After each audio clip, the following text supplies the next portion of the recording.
global leaders with strategic solutions today.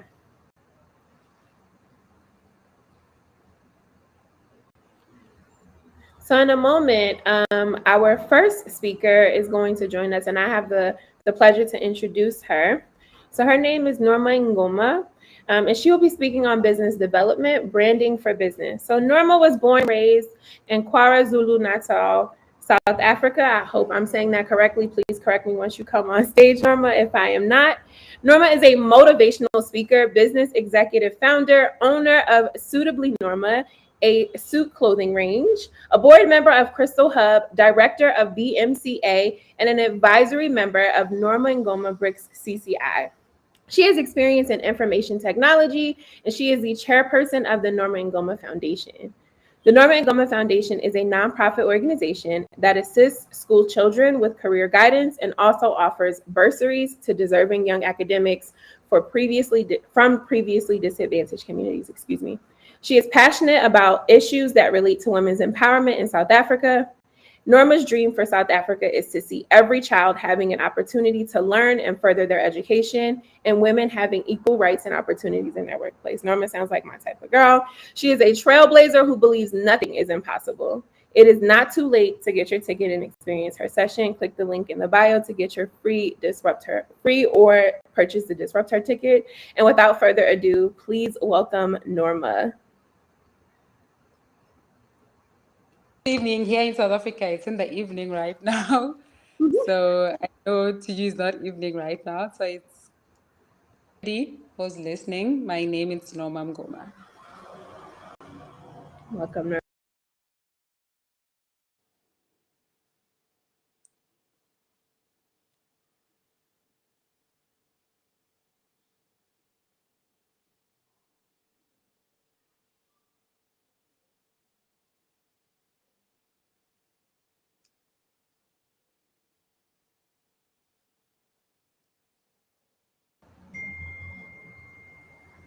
So please just give us a couple seconds. Okay. Norma, are you with us? No. Oh, I thought you were frozen. Are you good? Yes, I am. Okay. Welcome. The stage is all yours, my love. Okay, I'm here to talk about branding. So I've got a company called Suitable Norma, which is more of like a brand. My brand is about clothing line, which is for corporate women who wear suits, power suits, because most of us, we love power. We want to look good and we want to look presentable. But now, when we talk about brand, what are we talking about? And all of us, each and every brand that you have as a business person, you need to sell it. You need to you promise people that you will deliver, but what is it? What is the product you're talking about? Then that's what we're talking about. But also, I always tell people, you need to have a strategy. You can't just open a company, then you have a brand, but now you don't have a strategy. What are you going to go about? Firstly, you need to research who is your target market, who's your audience, who are you going to sell to. So we also have this thing as women, which I like now when we, from 2020 to 2024, I see women are collaborating, women are coming together, women are uniting, want to work together. The competition thing and pulling down syndrome is going down. And then by that, we're going to grow. So because you need to ask people who already ran the race, who paved the way, okay, how did you do your brand to be so successful? People, they think making a brand, it's a one overnight thing. But having a brand, the brand that is so successful, it's a consistent work that you have to do on a daily basis. And also, you need to live the brand. Like myself, because I sell suits. 90% of my dressing, I wear suits. But there are times where I'll be on tracksuit if I'm traveling. Also, maybe if I'm but yeah, I'm always on suits. Let me put it that way. So my 10% of clothing is just like 10% that is not suits, because also I'm marketing my brand, because it's very important. It's like when something, I'm making an example. If you are owning a salon, a barber, or you are owning a nail technician company, your nails need to be beautiful. Even if you're doing eyelashes or you're doing skin, people need to see that on you as well. that, okay, because you need to market your brand consistently to people. And also do a research. Where I come from the village. Where I come from, people, they like cook food that you just plow the food, everything. We take it from the soil. We don't go most of the time to the shops. So when you come up with the processed food, people don't like to eat that food because the culture where I come from, it doesn't allow that. So you also need to be aware of that. To make another example, maybe if you go to countries like Dubai or Saudi Arabia, the way the religion, like 90% of the religion, people are Muslim there. Then you can't be going around that like all your business is going to be maybe like clothes were too revealing or maybe crop tops. So you need to make a research. If I'm doing this, am I going to thrive in that? Does the religion or the culture or my clientele will be buying the clothes for me if you are doing clothes. So whatever that you'll be doing, maybe in a place where there's a lot of Muslim community, you can't be saying like you'll be selling pork because most of those people they eat halal food. So you need to do like a proper research. What is the gap in the market? What can I put in the market? Then you bring that brand in. But now the consistency, because remember, when you start a brand, don't come now and change when people they start grow with your audience. Keep them engaging. If when we are upgrading or we are leveling up, but don't leave your audience behind. Don't leave your target market behind. Keep on engaging them all the time. And also, you must make sure that who are your competitors? Then what can you do differently? Because remember, when you come in the here we have, let me make an example about maybe burgers. Remember, there's a McDonald's. Everyone here, they like to eat McDonald's. And then there was a time Burger King came in. So when Burger King, it was the hype, the way they created it. But people, maybe for 2 to 3 months, everyone wanted to taste the burger, what is different. But they felt like, oh, okay, there's nothing much that's different. They went back to McDonald's. So you need to find a way, how can I stand out? Because there's nothing that you can invent, it never existed.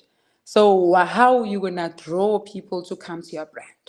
And will you make, what would make you to be a different brand, and the consistency and the difference from other people who already be there?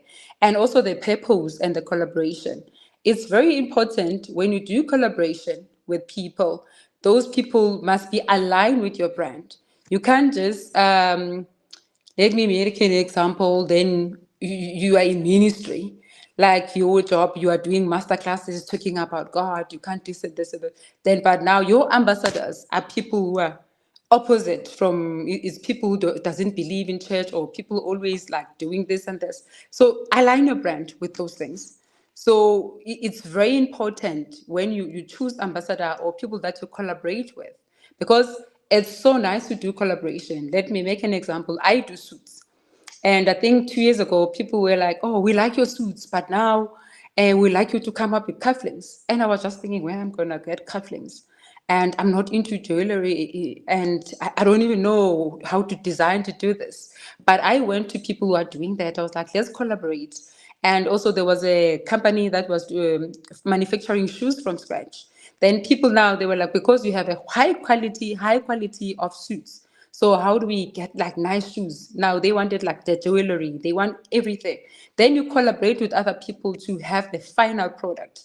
Because sometimes we we want to push our brand, but now you are not ready yet to stand on your own, and then you end up losing the business. You close down the business because you wanted to do things when your business was so premature.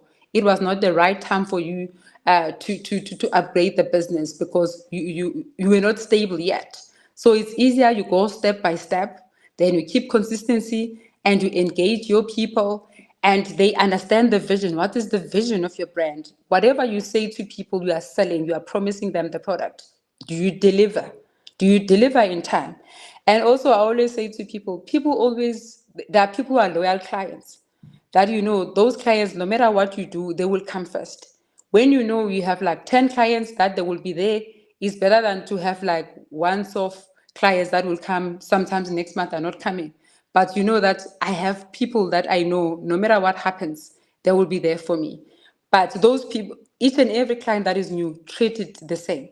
Because people, we have this thing of like, oh, okay, this one maybe is not a celebrity, this one doesn't have this title. But money is money. When it comes to business, treat all your clients with the same quality. So that people, when they think of your brand, they think of excellency, they think of the quality, they think of everything that is so good, the professionalism, the way you talk to your people. So engage them all the time. And also the location says something. Because if you are going to deal about high clientele, so make sure the location of your business, it's safe for your people. The transport, is it easy for people to go where you are saying it is? So also you must think about all those things. And also organize every time. When you say you're going to do something, you do it. Communication as well, and you deliver.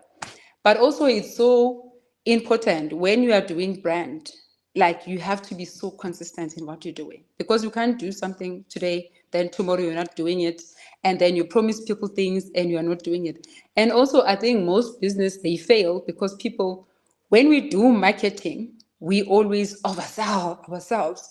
I want to look so good. And also, even when the budget doesn't allow us. So I remember with my brand, like for 2 to 3 years, I've never had branded water because I'm that kind of a person. I just want to receive money. I just want to see money coming in. But now, do I have the budget to have branded water? Do I have the budget to have maybe champagne for people when they come in? So there are certain things. Sometimes don't spend so much money to make the business look good with things that the business can live without those things, because you just want to have you are so eager to have the good final product, but your budget doesn't allow you. And also the final thing, when you do business, make sure that when you do money, you keep the money. You don't take the money from the business all the time. So people are buying, maybe if you are selling like myself who sells suits, people are buying 3 suits. I take money, I go do my hair. Like how expensive a wig is. Then also now people, they want high quality of suits, but now I will just go adjust and buy like cheaper suits because now I don't have enough money. Have something on the side. I always tell people, especially who are in corporate, who are doing nine to five job, if you decide to leave, make sure that you save money properly. You allow the business to stabilize a little bit, maybe 3 to 6 months, then you can able to make profit. But you can't just sell something today, you take the same money, you want to go buy meat, you want to do groceries, then maybe if it make a bit of a 10% profit, you take that money, you are traveling. You can't run business like that because you're going to close down on the business. Remember, you're not the only one who's doing that. So, and the top, whatever that you say to people you are selling, deliver on it. Whatever you promise your clients, deliver on that. Consistency. You must be the brand yourself. So the kind of person I am, I wear my suits. I am the ambassador of my suits. And I always say to people, if you don't have enough money to hire someone to advertise, do things yourself.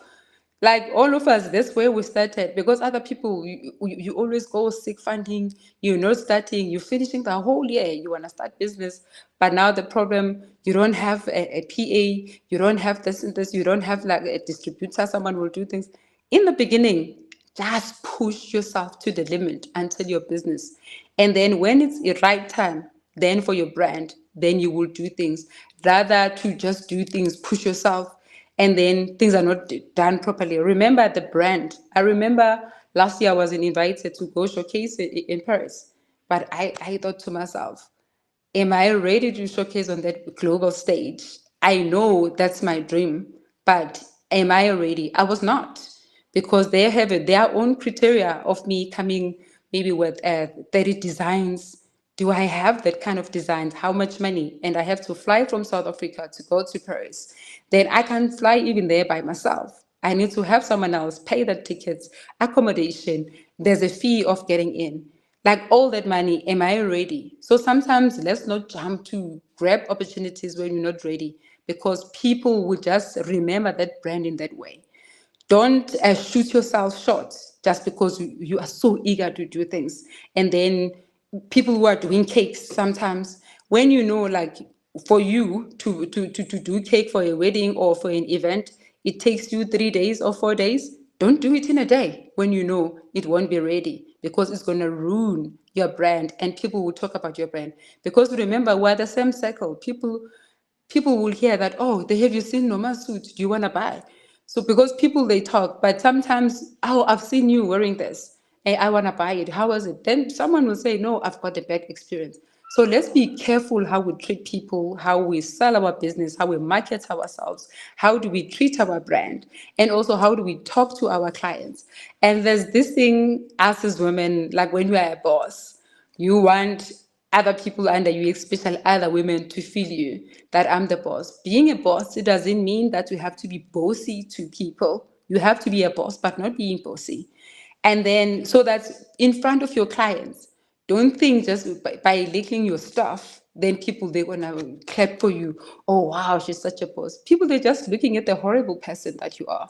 So it's so important how you talk to your staff. People love peace. Treat the professionalism. So I always see, especially people who own saloon, they will be like dragging people. Why that thing is here? Why the minute you just come in, you just cause chaos because you are the boss. You don't have to. Just come in and greet your clients. Be that person. I always see people who owns restaurants. I love when they do that. Luxurious. It's so exclusive. They come and greet everyone. Is the food okay? Is everything fine? Are you sorted? They have attended to. That's brand. That's branding, that's service, that's excellence, that's professionalism. That's what we need to offer. I think so far, I can stop from here. If you have a question, then you can ask me, then we can move forward.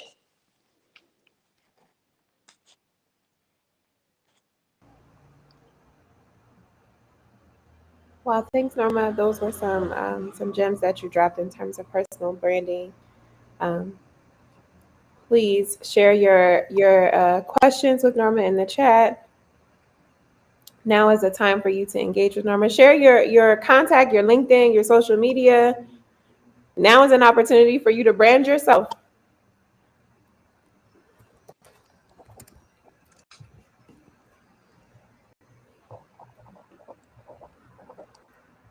So, Norma, we have a question from Halima in the chat. For a 9 to 5er, how do you raise capital for your business beside your paycheck?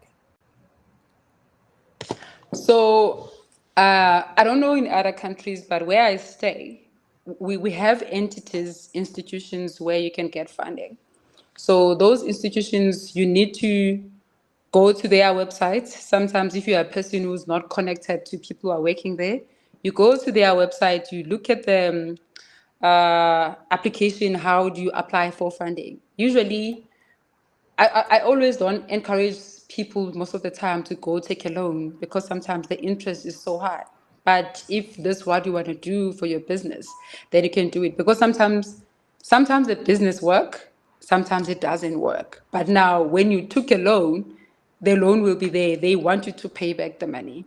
It's better when you do the research. That's why I was saying you do the research, then you go to those entities. So here in South Africa, we have a lot of different places where you apply for funding institutions. So you tell them what they want you to know. There's something called, you draft a proposal, business proposal. And in that business proposal, they just want to know what is your short-term goals of the business, where the business is going to be. Who are you as a person behind the brand? And what are your long-term goals? So where you want the business to be, like maybe the office, and also they want the numbers because you can't want funding, but you don't know how much you want. What I've seen, I don't know other countries here, people are so scared of numbers. Let me make an example. You know, for you to set up a store, you need 1 million rand. But so I'm talking about brands because I stay in South Africa, where you can convert that into dollars if you stay in another country. But now, because we are black people, there's something called black tax. Maybe where you grew up, no one has ever have millions, but you know that you need 1 million. Now you're so scared. You put it like a little bit. People that will give you that money, and they 3 months later or 6 months later, they will do a due diligence. They will come and visit. The money that we've given you, are you working? Is the business doing okay? And then they want you to bring back the money. But now you are in debt because you were so scared to tell them the numbers because I don't know, like especially us as black people, we're so scared of asking like big money. If that's what you want, ask for that money. Tell them about that number. If they say no, we can't able to give that number, then you can reduce to that number. But don't be scared of asking numbers to put this is how much I need. And then also they want you to write the details, full details. What do you want it for? You're gonna say this is for the office setup. Because people they always ask money for equipment, and which is so wrong. Because now you will buy the equipment and then what? So who's going to be working? Let's say you are asking money for to run a salon. Then you have all the machines, the hair dryers, all the machines, but now you need hairstylist. You need money for the water. You want money for the rent. And remember, you got the funding. In 3 months, you need to be paying those people because remember, it takes time for people to know. Oh, actually, down the road there is a new salon. Down the road there's a new restaurant. It takes time. It takes time of marketing, but you didn't include that. Thank you, So Norma. We have two more questions before. I just want to make sure that folks get their questions in. So Halima, I encourage you to please connect with Norma, especially if you have the Disrupt Her ticket. If you don't, go ahead and get that because you'll have 90 days of access to Norma and other wonderful leaders. But we have two more questions for you, Norma, before our next okay. speaker.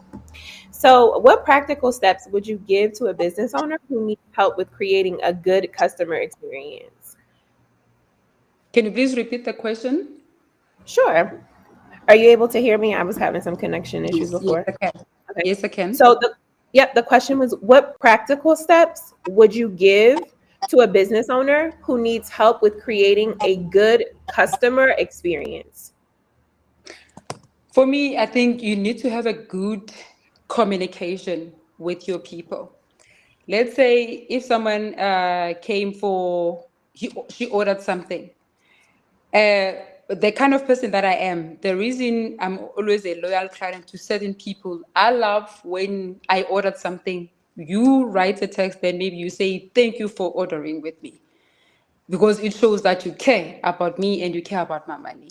And I think the way I was seeing, the way you guys were setting up this whole conference, I was like just so stunned. I was like, wow, I've never seen someone who puts so much in preparing, sending it emails.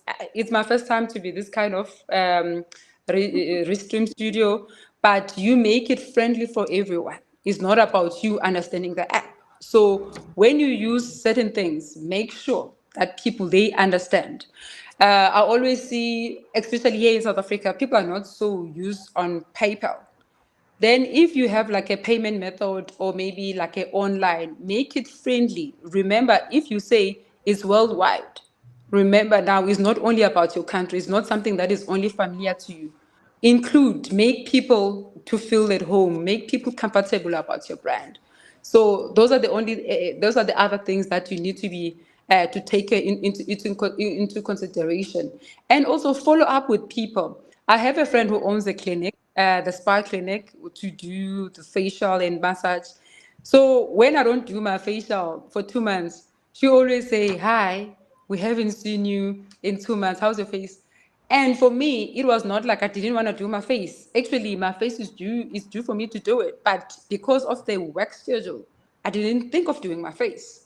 Even people who doing my hair, they will always say, "Oh, hi, we haven't done your wigs. Are your wigs washed?"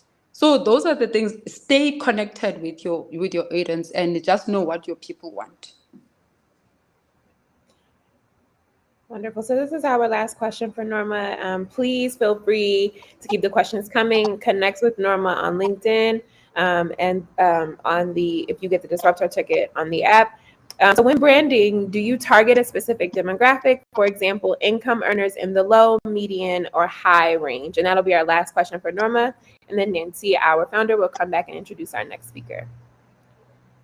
Yes, it is. Like myself, because my suits are for high end quality. So the location on its own, it needs to be in the place where my clients can be able to go to. Because the problem to to say to people we are selling a high brand, but their location is in a dodgy place. People are so scared to go there, especially here in South Africa. We have crime. People are so scared, they think, what if I get there, then I get robbed? Because now, and also sometimes you can't just put something because it's affordable for you, but now it's not in a public transport. So people now they want to go, but it's so hard for them to use. So demographic, it says a lot about your business. You must also look at the safety. Is it safe for people to go there? The second thing, is it easy for people to use transport, public transport? Because not everyone has a car. Even people who has cars, sometimes because of traffic, I don't want to be driving. Also, you check that. But don't drop your quality because you want your brand to be afforded by anyone. It's okay if you don't afford it now. I always hear most, maybe the students, I want to wear your suits on my graduation, but I can't afford. Can you please give me a discount? I can't give you a discount because me giving you a discount, I have to buy maybe a cheap fabric. Buying a cheap fabric for me, now people will see that suit and they think this is how my suits are. So I can't compromise the quality of what I'm selling for my brand. So it's so important to stay where you are. Then when you afford, then you will save money, you will come when you're ready, than for me to drop the standards of my brand to suit everybody.